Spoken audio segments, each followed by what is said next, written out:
नमस्कार, आप देख रहे हैं E24 और न्यूज़ 24। मैं हूं नीतू कुमार और आज मैं यहां पे सिद्धू मूसेवाला की बात करूंगी। सिद्धू मूसेवाला को जो है अंतिम अरदास दिया गया। उनके इस मौके पर जो है बड़ी संख्या में जो लोग जुटे और यहां पे भोग किया गया। वहां पे ये अपील की गई लोगों से कि आप सब जो है पगड़ी बांध कर यहाँ आए और भोग जो है का सेवन करें।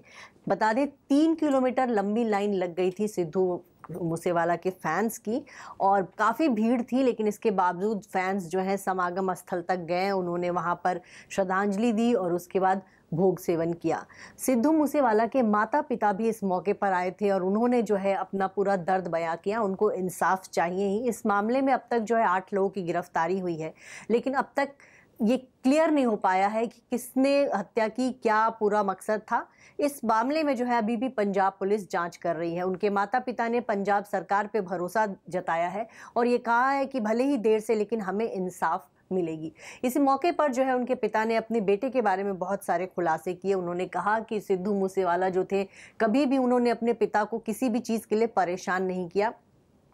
2.5 साल के थे जब वो स्कूल जाने लगे थे तो बताया कि गांव में जो है बस नहीं आती थी, तब उस छोटे से बच्चे को स्कूल भेजने के लिए करीब 25 किलोमीटर जो है साइकिल पर बिठाकर उनको जो है स्कूल भेजा जाता था, क्योंकि उनके पिता जो है तब अपनी ड्यूटी पे जाते थे और उनके पास इतना वक्त नहीं होता था कि वो अपने बेटे को स्कूल भेजे। जब कभी उन्होंने स्कूल भेजने की कोशिश की तो वो अपने दफ्तर के लिए लेट हो गए। ऐसे में जो फायर ब्रिगेड में उनकी जो नौकरी थी, कई बार उनको वहां पे डांट पड़ गई। ऐसे में उन्होंने कहा कि या तो तू स्कूल जाएगा या फिर मैं नौकरी करूंगा।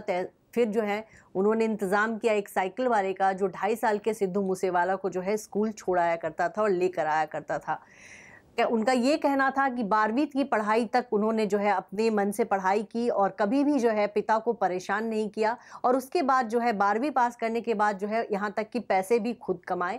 आपको ये बता दें कि उन्होंने सिद्धू मूसेवाला ने इंजीनियरिंग की थी और उसके बाद उनका मन नहीं लगा वहाँ, तो फिर वो जो है म्यूज़िक की दुनिया में आ गए और उन्होंने गाने बनाए और बहुत तेज़ी से वो पॉपुलर हुए और उन्होंने पैसे भी खूब कमाए। जब वो पैसे कमाने लगे तो उन्होंने अपने माता पिता को एक आलीशान जिंदगी दी। आपने देखा होगा उन्होंने कितना बड़ा घर बनाया अपने माता पिता के लिए, कई सारी प्रॉपर्टी खरीदी। और बेटे एक जो लोअर मिडिल क्लास था, वो जो है सिद्धू मूसेवाला ने अपने पिता और माता को बहुत आलीशान जिंदगी देनी शुरू कर दी थी। 29 मई को जो है उनके माता पिता की खुशियों को नजर लग गई और सिद्धू मूसेवाला की हत्या कर दी गई। उन पर 30 गोलियां बरसाई गई थी, जिसमें से कहा जा रहा है कि 9 से 10 गोलियां जो है उनको लगी थी और मौके पर ही उनकी मौत हो गई थी। इस मामले में जो है अभी जांच जारी है और अब तक जो है लॉरेंस बिश्नोई ग्रुप पर पूरा शक गया है और उससे भी पूछताछ की गई है। 8 लोगों की गिरफ्तारी हो चुकी है और इस हत्याकांड के तार जो है कनाडा तक जुड़े थे। इसको आपको बता दें कि पुलिस ने यह भी पता लगाया है कि इस हत्याकांड की साजिश जो है इसी साल 2022 की जनवरी से ही शुरू हो गई थी और इस मामले में जो है बहुत दिनों से जो है सिद्धू मूसेवाला की रेकी की जा रही थी। उनके घर के आसपास जो है लोग घूम रहे थे और जब उन्होंने देखा कि उनकी सिक्योरिटी हटा दी गई, तब सिद्धू मूसेवाला की मौका पाकर जो है हत्या कर दी गई।